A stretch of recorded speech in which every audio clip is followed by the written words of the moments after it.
What if I told you that the 3 things you did this morning could be slowly enlarging your prostate right now? And you have no idea it's happening. Today I'm going to share something that might make you uncomfortable, but could save you years of suffering. Before we dive in, if you're a man over 50, or if you know someone who is, make sure to hit that subscribe button and ring the notification bell. The information I'm sharing today isn't taught in most health classes, and it could literally change your life. Listen, if you're approaching retirement age, there's something we need to discuss frankly. Prostate enlargement isn't just bad luck or genetics. It's often the result of patterns we've established over decades. Those midnight bathroom runs, the frustrating weak stream, the feeling like you can't fully empty your bladder. These symptoms don't appear overnight. After treating men's health issues for over 2 decades, I've noticed something interesting. The patients who struggle most aren't necessarily the oldest ones.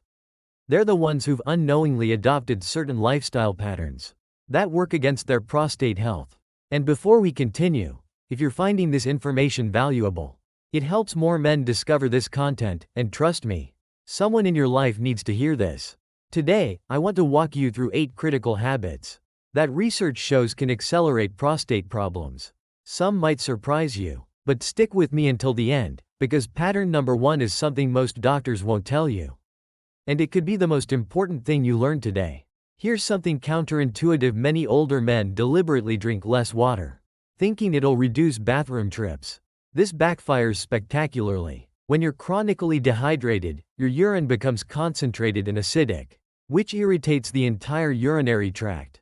The prostate, sitting right beneath your bladder, bears the brunt of this irritation. Think of it like repeatedly splashing acid on sensitive tissue. Inflammation is inevitable. What makes this worse is that many seniors are already taking medications like diuretics or blood pressure medications that naturally dehydrate the body. When you compound this with deliberate fluid restriction, you create a perfect storm of concentrated, irritating urine that bathes your prostate in inflammatory compounds several times a day. I've seen patients whose prostate symptoms improved dramatically just by addressing their hydration status. The concentrated urine doesn't just irritate, it can also lead to bacterial overgrowth in the urinary tract, creating additional inflammation and potentially leading to infections that further aggravate an already sensitive prostate. Now, let me tell you what actually works better, and this might seem counterintuitive at first. I recommend consistent, moderate hydration throughout the day. And I understand your immediate reaction might be concern about more bathroom trips. Here's what I tell my patients. Yes, you will initially visit the bathroom more frequently, but this is temporary and actually therapeutic. Within the first week or 2, you'll notice your urine becoming clearer and less irritating. Your body will also begin to adapt to the improved hydration status. The key is spreading your fluid intake evenly across the day, rather than drinking large amounts at once. I suggest starting your day with a full glass of water, then sipping consistently throughout the morning and early afternoon. Try to consume most of your daily fluids before 6 p.m. to minimize nighttime disruption. Aim for pale yellow urine as your target. This indicates optimal hydration without overdoing it. What you'll likely notice within 2 to 3 weeks is that while you may urinate more frequently initially, each trip becomes more efficient and complete. The burning or urgency often decreases, and many men find their overall symptoms improve as the chronic inflammation begins to resolve. Your prostate tissue, no longer constantly bathed in concentrated, acidic urine, can begin to heal and return to a less inflamed state. Our ancestors didn't sit in recliners for 8 hours straight. When you maintain the same position for extended periods, blood pools in your lower body, creating a perfect storm for inflammation. The pelvic region becomes congested, and your prostate suffers. This isn't just about comfort, there's real physiology happening here. When you sit for hours without moving, the weight of your body compresses the blood vessels that supply your pelvic organs. Your prostate, nestled deep in your pelvis, relies on good circulation to stay healthy and function properly. Poor circulation means less oxygen and nutrients reaching the tissue, and more importantly, less efficient removal of inflammatory waste products. Additionally, prolonged sitting weakens your pelvic floor muscles, the very muscles responsible for bladder control and prostate support. These muscles are like a hammock that supports your pelvic organs. When they're weak, your bladder can't empty completely, leaving residual urine that sits there, irritating your prostate throughout the day. Let me tell you what I recommend instead, and it's simpler than you might think. I suggest taking movement breaks every 45 minutes throughout your day. Now, I'm not talking about running a marathon here. Even standing up and doing gentle hip circles for 30 seconds can maintain healthy circulation to your pelvic region. You could walk to the kitchen for a glass of water, step outside to check the mail, or simply stand and stretch your arms overhead. The goal is to activate your leg muscles, which act like pumps to move blood back toward your heart and keep circulation flowing to all your organs, including your prostate. Many of my patients tell me they feel less pelvic pressure and urgency within just a few weeks of implementing this simple habit. Your body is designed to move regularly, and your prostate health depends on honoring that design. I'm not here to ruin your morning ritual, but excessive caffeine creates a cascade of problems. Beyond being a diuretic, caffeine causes the smooth muscle around your bladder neck to contract. This makes complete bladder emptying difficult, leaving residual urine that can irritate your prostate. Here's what many men don't realize. Caffeine doesn't just make you produce more urine, it actually changes how your bladder functions. The smooth muscle fibers that surround your bladder neck become hyperactive when exposed to caffeine, creating a bottleneck effect. It's like trying to empty a bottle. While someone is partially squeezing the opening, your bladder contracts to push urine out. But the tight bladder neck prevents complete emptying. Many men consume 300 to 400 milligrams of caffeine daily without realizing it. That's roughly 4 cups of coffee or 6 cups of tea. Throughout the day, you're essentially keeping your bladder neck in a state of chronic tension. This residual urine becomes a breeding ground for bacteria and creates constant low-level irritation that your prostate has to deal with. What I recommend to my patients is a more balanced approach to caffeine consumption. You can still enjoy your morning coffee. I'm not going to take that away from you. But I suggest limiting your total intake to about 200 milligrams daily, which is roughly 2 cups of coffee. More importantly, try to consume all your caffeine before 2 p.m. This gives your system time to process and eliminate the caffeine before evening, which will also improve your sleep quality. Consider switching your afternoon coffee to decaffeinated or trying herbal teas like chamomile or green tea, which have much lower caffeine content. Many of my patients are surprised to find that when they reduce their caffeine intake, not only do their prostate symptoms improve, but they sleep better and feel less anxious throughout the day. Your bladder will thank you for the break from constant stimulation. Processed foods and excessive spice don't just affect your digestive system, they create systemic inflammation. Your prostate, being hormone-sensitive tissue, responds poorly to chronic inflammatory states. Let me explain what's happening inside your body. When you regularly consume inflammatory foods, spicy ingredients like hot peppers, excessive black pepper, and commercial hot sauces contain compounds called capsaicinoids. While these might make your food taste better, they can trigger inflammatory responses throughout your body, including in your prostate tissue. Your prostate is particularly sensitive because it's rich in nerve endings and has an extensive blood supply. Particularly problematic are foods high in advanced glycation end products, or AGEs. Think grilled meats, fried foods, and heavily processed snacks. These compounds form when proteins and sugars are heated to high temperatures, and they directly contribute to tissue inflammation. When you eat a diet high in these foods, you're essentially bathing your internal organs, including your prostate, in inflammatory compounds day after day. Processed foods present another challenge. They're loaded with preservatives, artificial additives, and excessive sodium. High salt intake doesn't just affect your blood pressure, it increases water retention throughout your body, putting additional pressure on your urinary system. Your kidneys have to work harder to process the excess sodium, which concentrates your urine and makes it more irritating to your prostate. Here's what I recommend instead: focus on building an anti-inflammatory foundation in your diet. This doesn't mean you have to give up all flavor or eat bland food for the rest of your life.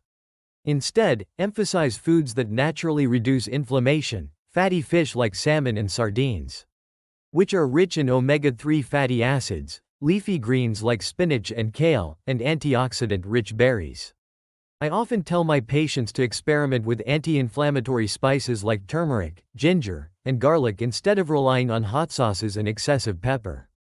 These spices actually support your body's natural anti-inflammatory processes and can make your food taste even better than before. When you do choose processed foods, I suggest reading the labels and selecting options with fewer ingredients and less sodium.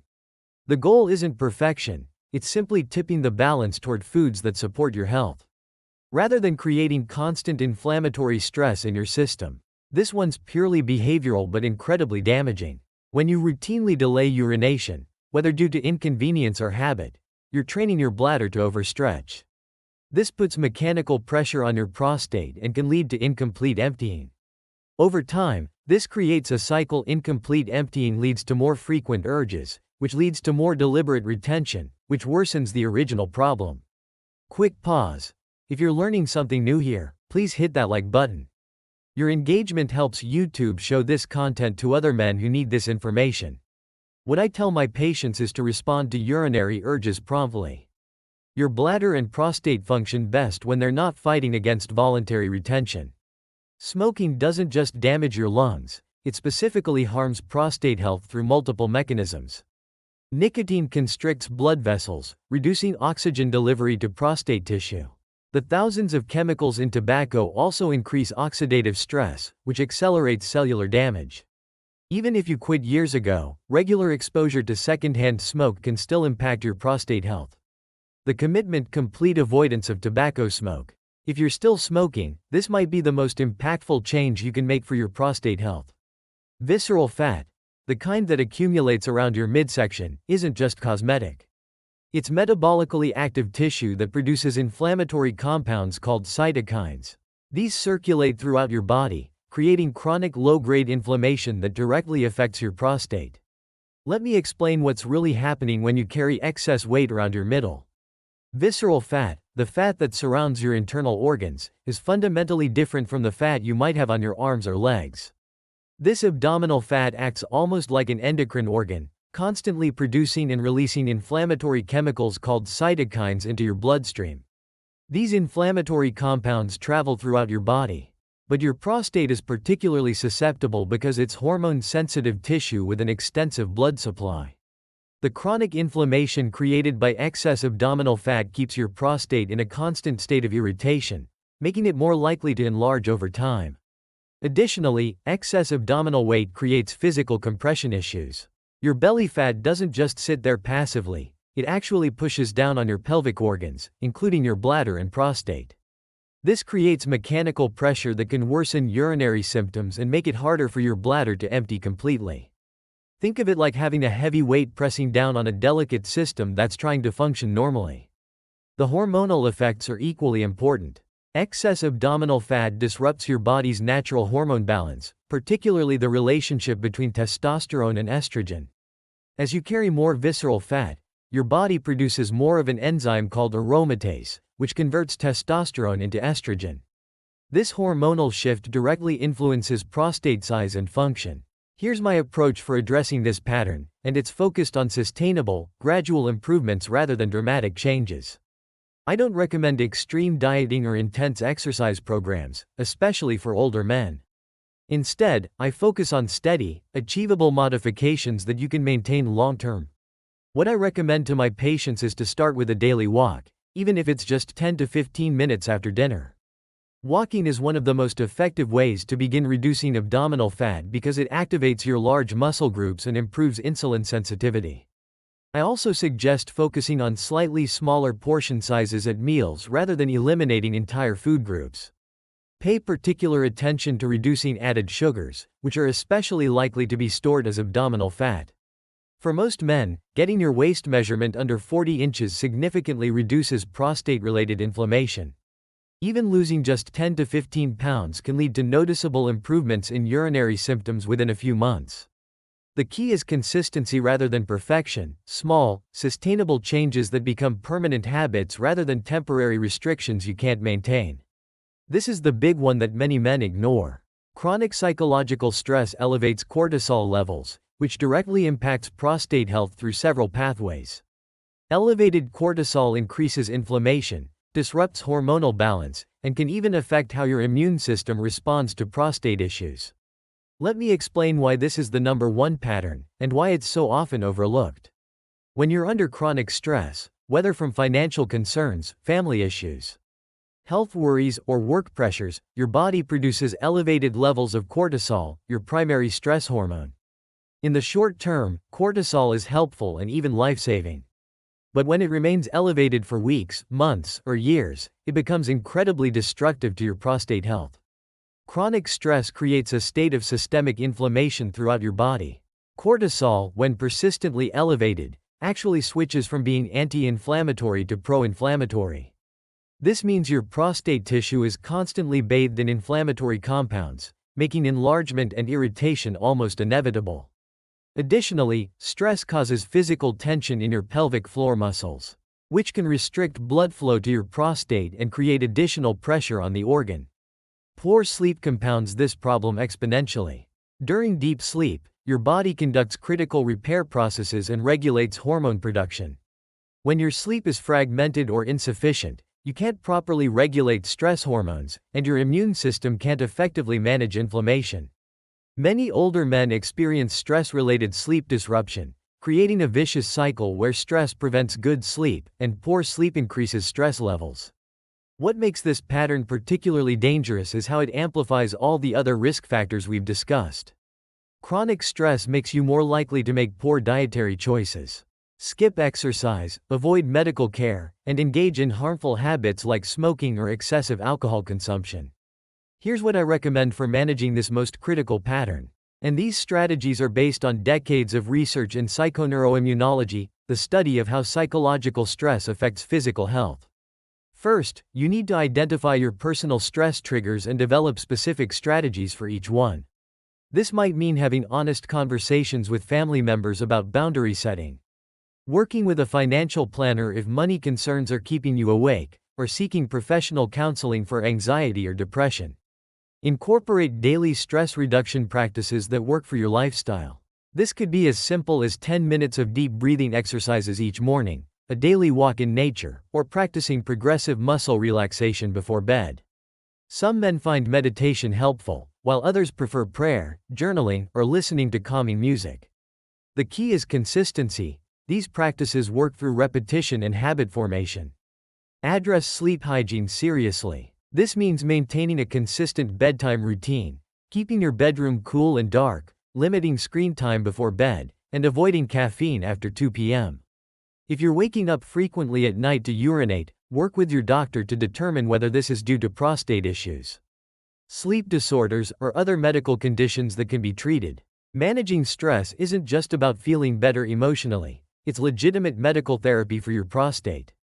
When you successfully reduce chronic stress, inflammation decreases, hormone balance improves, and your immune system functions more effectively.